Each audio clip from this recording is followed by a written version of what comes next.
up, guys? How you doing today? And welcome to another episode of Jdtco. And I got a lot to talk about. So I haven't been on since. Have I been on since France? Yeah, you were on Friday. I was on Friday. I forgot. Did we do Tuesday too? I don't remember. Friday, I wasn't there for the premiere because I went to a wedding 2 states away in Maryland. Maryland. And I didn't see Zoe. He goes, "You didn't come see me." He's from Maryland. You know that? Yeah. Of course you know. Nick knows everything. I know nothing. Nick knows everything.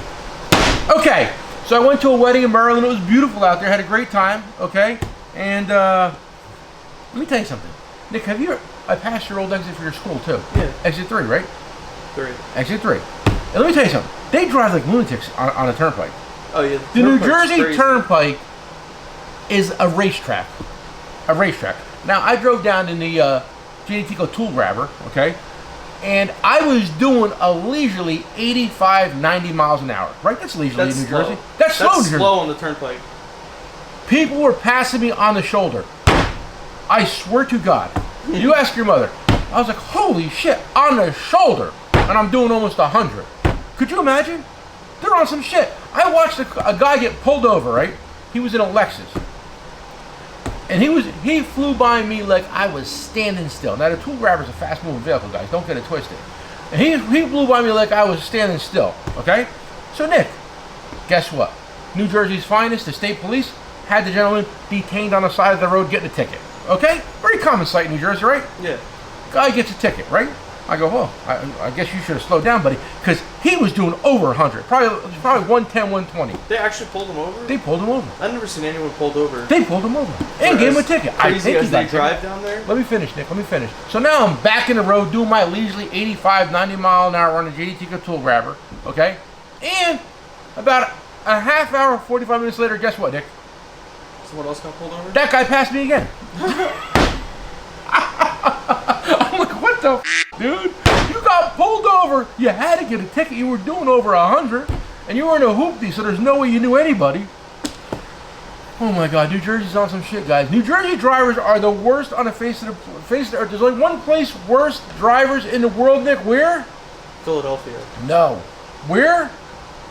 Philadelphia. France. Oh, I see. The city of Paris. The city of Paris. The drivers are insane. Philadelphia's pretty bad. All right, I'm gonna talk a little tools here, and I'm gonna jump into a very controversial subject in about 30 seconds. So get ready. And Nick knows nothing about this, but I'm gonna talk about it because I don't care. Okay, in this episode of Whose Tools Can We Steal Today, Milwaukee came out with a beautiful set of sockets. But you know what they did? They did something different. At least they changed something, made it different, and I think made a little impact. Oh, Nick, impact, get it? Impact in the tool community. Let me show you what they did. They stepped it up a little bit, okay, for size constraints. Sometimes you need a little extra room. And they gave it, not only did they laser engrave it, okay, they engraved it like deep and then filled it in with a paint. So you could see it. So across the room, a blind bastard like me and half of my mechanics out there can see what size this is. You see what size is that, Nick? 36. 36. They did a nice job on that. They did a nice job. You know what they did? They put some pride into this. No one's doing that. Nobody. What you say? No one's doing that. Nobody's doing that. Some asshole, when he's home at night, is sitting there with a paint marker filling it in. But you know what? Milwaukee did it for you. So hats off to Milwaukee. These sets finally came in. Now, this set is 1/2-inch drive, metric, impact, deep. It goes from 8mm up to 36mm. No skips, sans skips, okay? No skips. And we put this on our page on Facebook, and we sold a ton. And don't beat that, a ton of these. Everybody swears on YouTube, but you beat me. Why? Because you yell at me. You're like, I'm gonna get demonetized. Dude, they can keep the money at this point because that money's doing nothing for me. Nothing. I was promised gold. I'm getting lead. I thought I'd be rich by now. Okay? Speaking of being broke, I'm going to tell you a broke story. Not too broke, but let me tell you a story. Let's talk about 9/11. Want to talk about 9/11? Not really. I'm going to talk about 9/11 a little bit, okay? Now, we live in New Jersey, very close to the Twin Towers, where they used to be. Every morning on my way to work, going down Route 3 in Clifton, over the top of the hill, I would see the Twin Towers. So for my whole 20 some plus years of my tool career, I looked at the Twin Towers every morning. Okay? Been to the Twin Towers, been to the bar on top of the Twin Towers, Windows of the World. You ever been there? No. Windows of the World was the bar on top of there, been there a million times. So 9/11, I'm going to tell you a little quick story. Maybe you'll be interested, maybe you'll tune off, there's nothing I can do. So the morning of 9/11, 2000, I'm at my mother's house. Before I go to work, I would see my mother every morning. Used to. So I'm down there talking to her, and she's like, and I got my back to the TV, and she's like, oh my God, what happened? And I go, what, Ma? She goes, a plane just hit the Twin Tower. So I was like, no shit. Now my mother was a little younger than that, and absolutely out of her mind, right? Was Grandma out of her mind? Oh yeah. Oh yeah. So she goes, let's get in the car and go see it. That's what she says. So me, my sister, and my mother jump in the van, shoot to New York City, which is about a 15-20 minute ride. I mean, at this time, everyone thinks it's just a... I thought it was a Cessna. A Cessna. That's what they said. They said it was a small plane, a Cessna. So we go flying down the highway, Route 3, Toledo, same one, Clifton. And by the time we got halfway down the highway, they were like, another plane has hit the tower. So my mother goes, oh my God, it's terrorism. So at this point, she's like, I'm not going to New York City, because, you know, who in the right mind would go to the city when it's under attack, right? Yeah, nobody. Probably not a good idea. Probably not a good idea, Nick. I like that. Probably not a good idea. So we got off the exit before the toll and went to, what town, Nick? Hoboken. Hoboken. So you know, at this point, there's people walking around like crazy. There's a lot going on. Both towers are sitting there smoldering. I'm on the foot of the Hudson River, which is across. I mean, if you're in Hoboken, you can see the whole damn city. Oh yeah, you're right there. You're at the foot of the city. So I'm sitting here watching both the towers smoldering, you know, and you know you could have heard a pin drop. And I'm sitting here, you know, if you ever been to New York City or if you've ever been to Hoboken, you're literally standing on the other side of the river from the financial district, is where the Twin Towers were. And I'm watching this building. Now, meanwhile, I'm on a phone. Now, this is before camera phones. Nobody had camera phones back then. And I'm on a Nextel. Huh? You probably had a Nextel. I can guarantee I was on Nextel, Nick. The old flip. Nextel. When you want to get the phone call through, and next time. So I'm talking to my cousin Frankie on the phone. He's like, oh my God, where are you, Nick? And I said, you know, because I work close to that area. I was like, dude, I just, you know, drove here to see what's going on, blah, blah, blah. He's like, you know, get out of there. There's missing planes. There's still crashing planes at the buildings. So I'm watching the Twin Tower, and all of a sudden, I'm watching the tower, and I went, turned, and like that was on the ground. And I go to my cousin, I go, Frank, the building just fell. He goes, no, it didn't. I'm watching it on TV. It's still standing. I go, Frank, the building is on the ground. And by the time his TV updated, he's like, oh my God, the building collapsed. I go to my sister, because she was standing next to me. I said, let's get the out of here. We turned around, got in a van, and went home. First thing we did was went to school, pick up young Nick, who was probably 6 years old. Yeah, I was 6. 6. Picked him up at school. And there was a line of parents at school picking kids up. Nobody knew why they were picking their kids up, but everybody was picking their kids up. And I never seen the second tower fall, and it was literally a few minutes later. But after seeing the first, I was done, and I went home. And it was surreal. And, you know, I'm not talking politics, because politics at this point in life means nothing to me, because people are on some shit. Now, people say that building was imploded. I've heard it a million times, right? People say it all the time, building was imploded. Now, I can assure you that building was not imploded. Now, you're probably going to say, well, Nick, you're no expert on buildings being imploded, right? People are going to say that, right? People are going to say that. Yeah. But I am.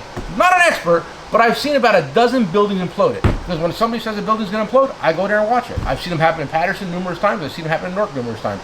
All the projects in Newark, they imploded. Do you know that? Yeah. And that was not imploded. No. Totally different aspect. I've seen a dozen buildings imploded. That one did not implode. Okay? So there's that. So the next day, being a tool man from New Jersey, I wanted to do something. Okay? So what I did, and I'm gonna put a picture in there, because again, there was no phone cameras back then. But I wanted to do something, and there was not much anybody could do at that point. But what I did is, first of all, I was a Mac tool dealer, so I had no money. True story. I had no money. So I asked one of my cousins, Philip, who is in business and had a little more money than Nick Morello did. So I asked him, I said, listen, Phil, I want to bring a load of stuff to Ground Zero. So he gave me some money, I had some money, and I contacted my local warehouse to donate something. You know what they did, Nick? Gave me 10% off. That's a true story, bro. They gave me 10% off. 10%? 10%. They couldn't even give you anything for free? Me and Uncle Phil got like, I think we spent like $600 on stuff, $600, $800 on stuff, right? $600 is a lot more money back then. Well, it was. And we brought gloves, respirators, water, and Gatorade. You know, water and Gatorade went to Costco, gloves went to my local warehouse, but they gave me 10% off. Oh my God! Hey, listen, man. Sometimes. That's cool. Dude, I'm telling. Well, did you ever hear this story? No. No, it was funny. I was like, hey, baby, you want to donate some stuff? Yeah, we'll give you 10% off. Woo! Okay, enough of that. So I got my F-250 pickup truck, Nick in the car seat, my wife next to me, and drove to Ground Zero. Now it was funny because that was all sealed off, and as I'm driving in, I'm watching the governor of New Jersey, who at the time was Christy Whitman. She was back about a quarter of a mile, maybe, half a dozen blocks, and I was following in some VHF's 10-ton truck. I just followed them right in, so they let me get right in. And I went to the church. I forget the name of the famous church that stood standing. Right? You know what I'm talking about?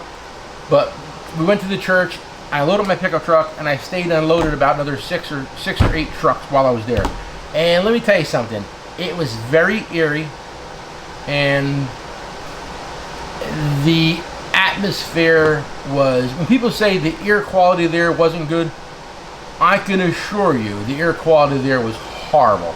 Now this is back before anybody wore masks in life. So I was wearing a K90, is it called? What's that mask called? The actual respirator. Yeah, what's it? K90, right? The N95. N90. That's it. Probably before they were made. That's why Nick is here. No, I can guarantee it was a 3M made in USA. That's why Nick's here. He helps me with the hard stuff. I got a K95 mask on, and I'm sitting here because the air quality was horrible.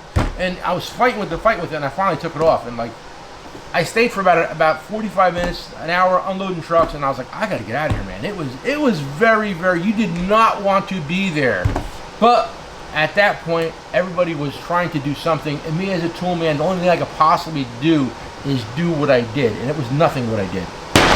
But I wish I could have done more, but back then I was on a limited budget. In the 2000s, I left Mac Tools in 2003 because they sucked. All corporate America sucks. And now I'm out here doing me, okay? And I'm still fighting the corporate sucking giants that are trying to stop me from giving you guys good deals. That's a true story. That's why what I do now, I go get tools made myself, okay? I say, give me 1,000 of them. And when you buy 1,000 of them, they put your name on them.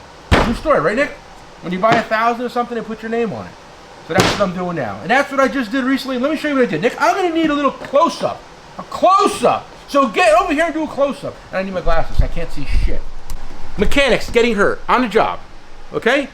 You're using zip ties, wire ties. You're a race car builder, ambulance builder, like John Paradori from Four Daughters Towing. He builds ambulances. Did you know that? Yeah. Very talented. Every time he comes to see me. Very talented man. Very talented man.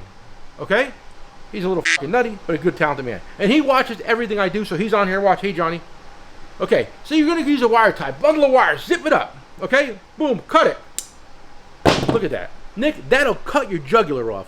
That'll kill you. That'll maim you. Okay? Maim you. You reach in here, you're bleeding like a stuck pig. So now, you get your trusty dusty Jdtco flush cuts. You reach in there, okay? Boom. You can rub that across your Vegeta, you don't happen to it. Look at that. Flush cut. That's flush. Do you see how flush that is? Keep moving it so it won't focus. Wow. Okay? Flush cuts. Okay. I got 1,000 of these made, okay? And I titled them the world's best flush cuts. And the reason why I did them black and red is because soon we're going to do. What kind of deal? Our Autobahn Dan deal. Autobahn Dan deal. Does Autobahn Dan watch YouTube? Yeah, he watched our YouTube. Oh, I like that. Thanks, Auto. Thanks, Dan. Why orange, red, and black? I mean, the German flag's yellow. We're trying to go for the German flag. Could you work with me? Could you work with me? The German flag. Okay? Autobahn, German. I'm just going to flush cut that one more time. That's flying. And I call these the world's best flush cuts. And how much are these, Nick? $20. Okay, $20. And these will change your life. They will save. Nick, you know what? I want that in my hash on the ad. These will save your life. Don't die using one of these. Live using one of these. Can I do an infomercial? I want to do like an hour-long infomercial on this. What do you think? Sure. Okay. Okay, so back to tools. Did I cover 9/11?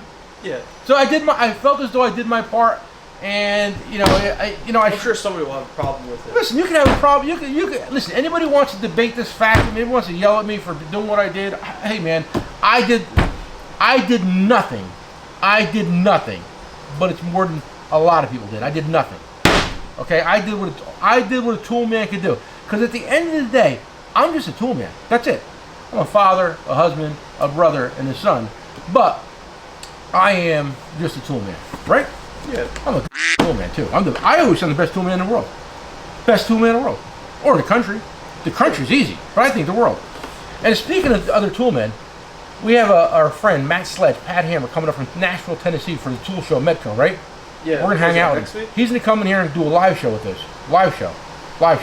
Not a live show, a videotape. But let me tell you, I was talking to him this morning, and that man eats like a garbage pail. Okay? A garbage pail. Every time I watch him, he's eating fast food, drinking beer, garbage pail. Nacho this, nacho that. Dude, how about putting a little health in your life? Next episode, I'm talking about American food. What? What you got there? Oh, sorry, Nick. Vessel. Torque screwdrivers. Composite wood grip. No slip. So if you're busy with some baby oil or coconut lube on your hands and you need to quick turn a screw, you'll be fine. What? Yeah, or Torques. Or Torques. These are Torques, right? Yeah, Torques. So composite, non-slip grip. How much are these, Nick? Because people are going to, how much are these? $65. $65. And if you want, I did the price shopping for them. It's $69.99 on Amazon. You'll save $4. And these guys, to save 30 cents, I'm buying on Amazon for 30 cents cheaper. We're saving you $5. That's a pack of cigarettes. Yeah. That's a pack of cigarettes. I mean, That's a pack of cigarettes. That's a pack of cigarettes. In Virginia. It's a. That's like. How much beer is that? Is that a 6-pack? No, not even. No. Think about the. What can I get? Well, I don't drink beer anymore.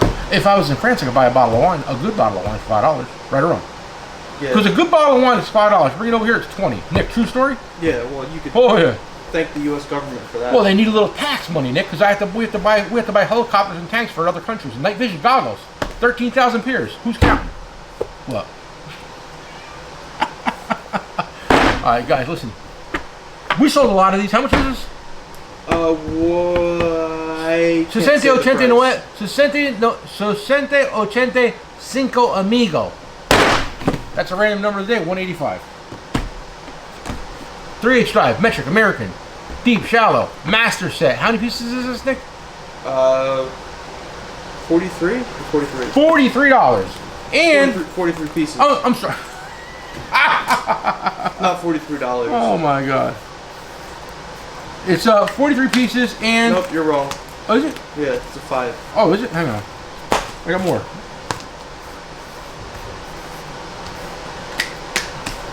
Random number of the day. 25. Okay, guys, listen. I'm a little wound up today. I don't know what it is. I'm a little excited about our flush cuts. I posted these yesterday about 5 o'clock. Okay? I did a quick little Facebook video. Did you see the video? I don't know. I was dying yesterday. Oh my God! Everybody in the world's dying. Me, I'm busy over here living. Remember one thing, Nick. You can only die once. You can only die once. I guess that I ended up in hell. You can only die. Yo, bro, listen. That's a true story. We are living hell sometimes. 90% of the time. Okay, listen. So I posted the Jdtco world famous flush cut yesterday about 5 o'clock. Nick was here. Nick left the building because he was dying. My wife came and manned the store for the last hour because the mailman didn't come yet, right?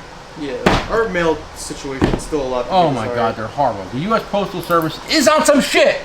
They're the worst. And don't say that because they don't. I don't care. Guys don't. Oh, let me tell you something. Right now, Postal's on some shit. Everybody's calling us. Where's my package? It says you printed the label, never shipped it. When we print the label, that means we're slapping it on this item and we're putting it in the old meal tote. Then they call the post office, and the post office is like, "Oh, well, they just didn't give it to us yet." I'm like, "It left the building." Yeah. So they are not updating the tracking. I don't know why. People are like, the tracking shows it's in your building, and then literally, half hour later, oh, it's in my mailbox.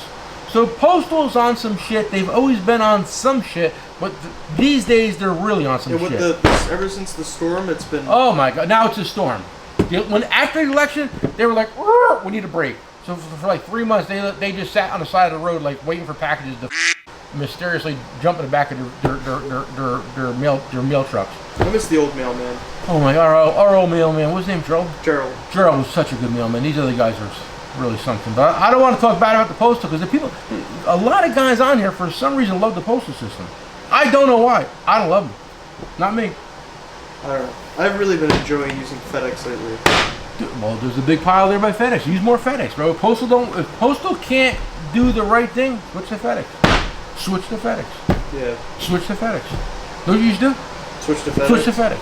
All right, listen, guys. We're gonna wrap this up. Button-down shirt. Going in a route today. I gotta go save the world out there because you know what? Big Nick Energies need it worldwide and locally. Okay? So get on the app. Like, comment, subscribe. I answer every message on YouTube because I'm bored. I have nothing to do. Call me. Say hi. Come visit the store. We like when people come to the store, right? Yeah. That's always nice. We've had people come from all over the country at this point. Yeah. Right? We should get a map and have pins in there. We should. That'd be kind of cool. That'd be cool. Why don't we do that? Okay, guys, listen to me. I'm getting a little long-winded. I'm going to go. And like people say around here, cut the price. Stay for the show. Peace!